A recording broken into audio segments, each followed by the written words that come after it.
It is for your mamma about Melodies Podcast YouTube channel. So, Mr. And there, your first time or her subscribing and clicking notification bell. So, am I? We understand latest news be about once I become Metro send your best I screen. So, now, assembly, Abbey.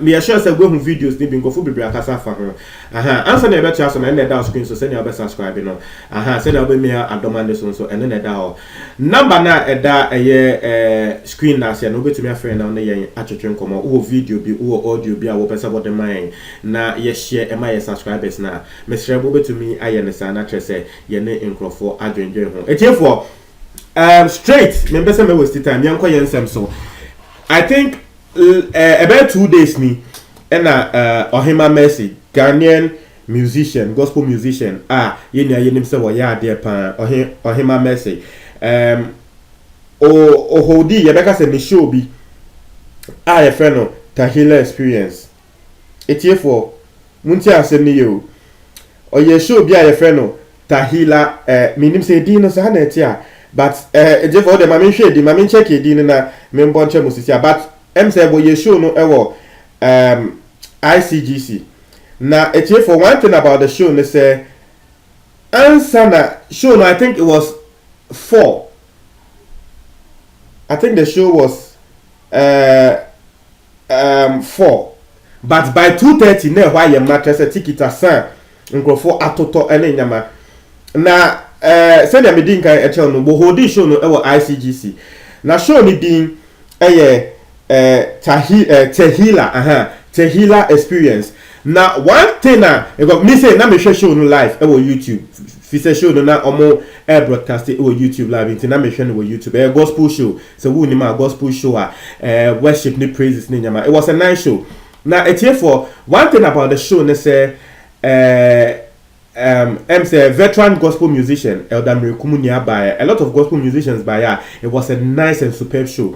Now one factor of the show I call viral and crofo e kan ho asem sin show no a video bi e call viral say ye hu say Efiaso Asnega as na ye deliver no as a show na say na ye tene yensa woni so na woto fo ma chese ni ye deliver no na Ghana de sebe bibi sa asia wan hwe ya ye bebo obeye na ye be ga say ye before so wo ko Ghana asori bia na osofo bompaye and osofo betwem fa bobi nchen na watene nensa na le bakuni to from that person wo ye ne ho san style bia wudi agra udu fie na ye bebo obeye intino yes anu gofu bebre e ba bonten e be kasa sa de no esi we Efiaso Asnega so no gofu bebre e ba bonten e be kasa say ye ne enim say Efiaso Asnega ene ma mengege trese ntokwa bia wo mo ko no nti ma mengege so be post sa videos no e ka ho asem trese wo hwa yes esi Efiaso Asnega has been delivered from her demonic spirits.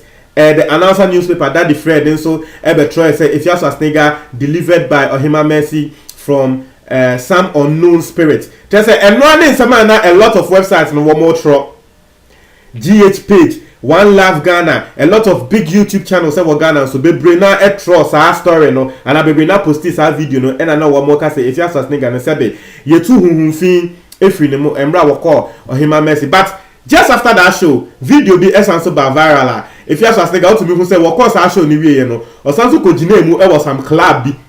Na draws bia na if you ask Asnega share, any ase bia no ne shata wale enjom ensa. And I say, "Hey, any if you ask Asnega na say ya sisi I think just some hours ago. Oko Ohima Mercy show you see ye deliver no.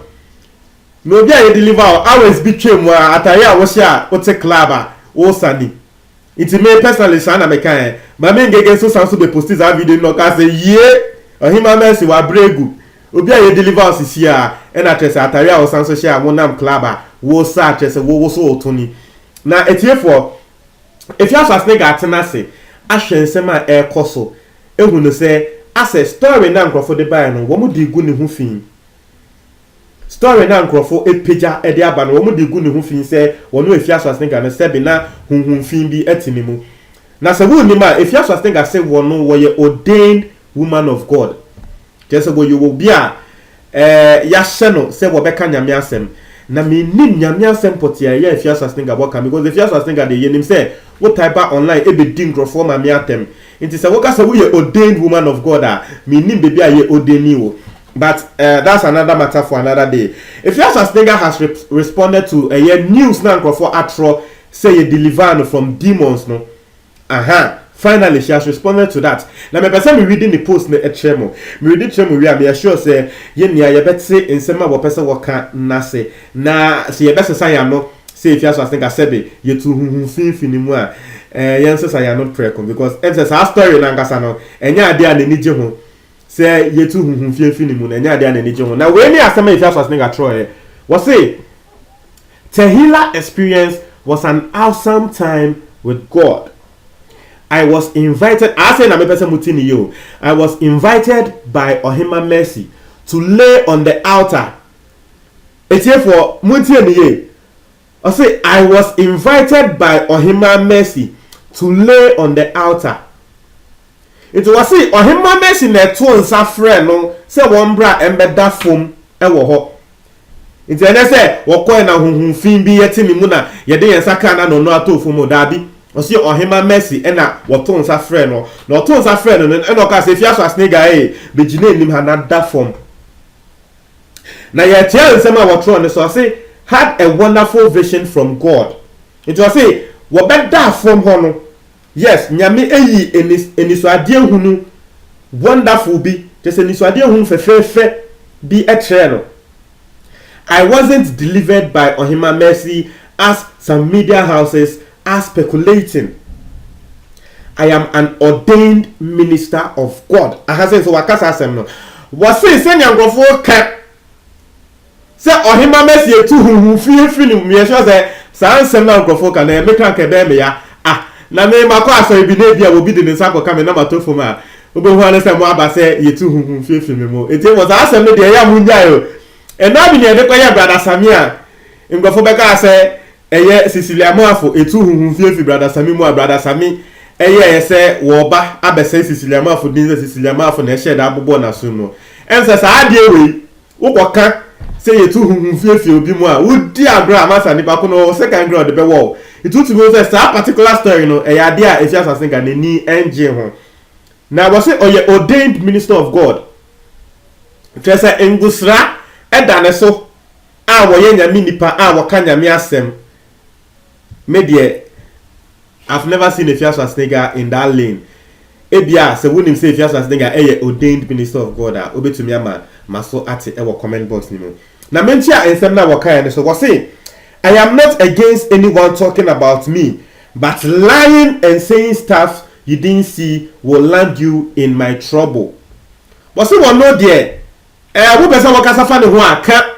Oh, I'm fan of who if you have the honor, what Casafan Crawford, it's open so Casafan who I can. But what by a bit chantro a tone swan?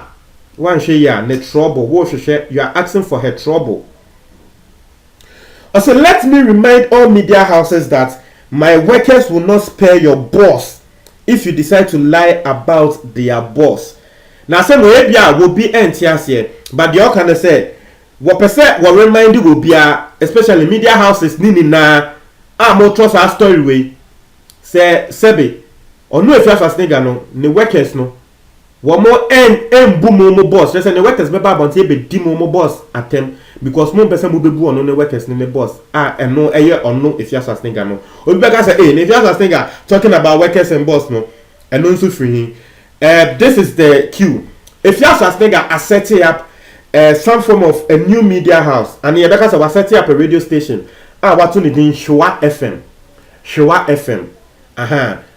FM you name Efia Schwarzenegger and so was setting up a radio station and I Showa FM now Showa FM yate say wo employee obi to say equipping polo na baba radio so na say one also have one any show kasa wo radio so. A lot of controversial personalities are all employed and Krofu say Ebeman Krofu 8 year yes Showa FM. Na say what the building be babontin was say the studio for the Showa FM no. Inti eno ne nsema Efia Schwarzenegger eka say yes, one also she owns a media house. Inti she's a boss on her own while employing in Krofu. Inti se mu nim na mo other media houses no. And a media firms no mo be cancel phone fa ne ho a and mo be twantro e wo asem we so say ye tu hunhunfie finimu mo be kan e fa ne ho a wɔno nso ne nkurɔfoɔ a wɔayɛ employer a wɔtie ɔmo ka no ɔmo mfa mo ho nkyɛ mo etie for kyerɛ wadwen ɛwɔ comment box no mu meda ase